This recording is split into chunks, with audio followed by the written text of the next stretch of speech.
لا کۆتا یاریەکانی هەفتەی دووەمی یانە نایابەکانی کوردستان یانەی چەمچەماڵ لەسەر یاریگای خۆی میوانداری یانەی شێروانەی کرد. یاریزانانی هەردوو لە با مەبەستی بەدەستهێنانی سێخاڵی یارێکە هاتنە ناوەوەی لا کێشەی سەوزی یاریگا.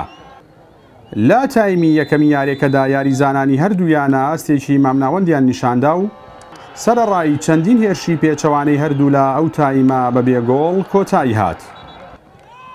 لا تایمی دووەمی یارێکەدا یاریزانانی یانەی چەمچەماڵ باشتر دەرکەوتن و دەیانویست بربەستی یەکسانی یارێکە بشکێنن، بەڵام گۆڵپارێزی یانەی شێروانە و ستوونی گۆڵی شێروانە ڕێگر بوون لە تۆمارکردنی گۆڵ بۆ یانەی چەمچەماڵ. لا کۆتا خولەکەکانی یارێکەدا یاریزانانی یانەی چەمچەماڵ نزیک بوون لە تۆمارکردنی گۆڵێک لا ڕێگەی لێدانی سزاوە، بەڵام ناوبژیوانی یارێکە لێدانی سزاکەی بۆ یانەی چەمچەماڵ ئەژمار نەکرد و هەر ئەمەش ناڕەزایی لە نێو ڕاهێنەر و یاریزانان و هاندەرانی یانەی چەمچەماڵدا دروست کرد. سەرنجامە و تایمش بە بێگۆڵ کۆتایی هاتوو، چەمچەماڵ نەیتوانی لە نێو هاندەرە بێشومارەکەیدا بۆ دووەم یاری تامی بردنەوە بکات. ئەوەی کەوا ئێمە بینیومانەوە ئێوەش بە چای کامێرەکانتان بینیوتانە و هاندەرانی شایەتیەوەمان بۆدن کە ئەو پەنارتی بۆ ئێمە هاتووە لە کۆتاییەکانی یاریە پەنارتێکی دروست و 100% بووە.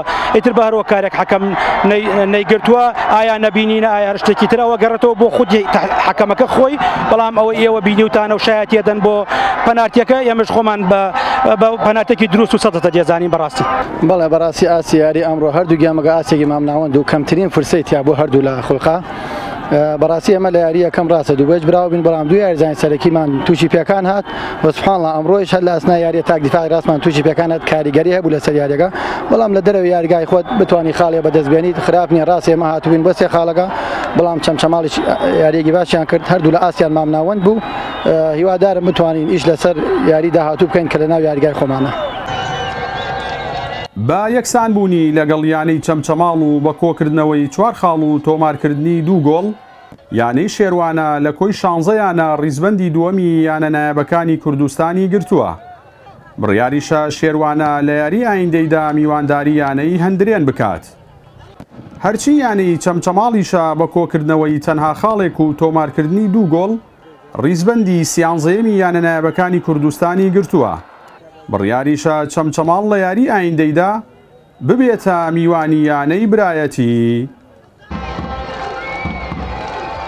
جەلال جەباری، کەناڵی ئاسمانی پەیام، چەمچەماڵ.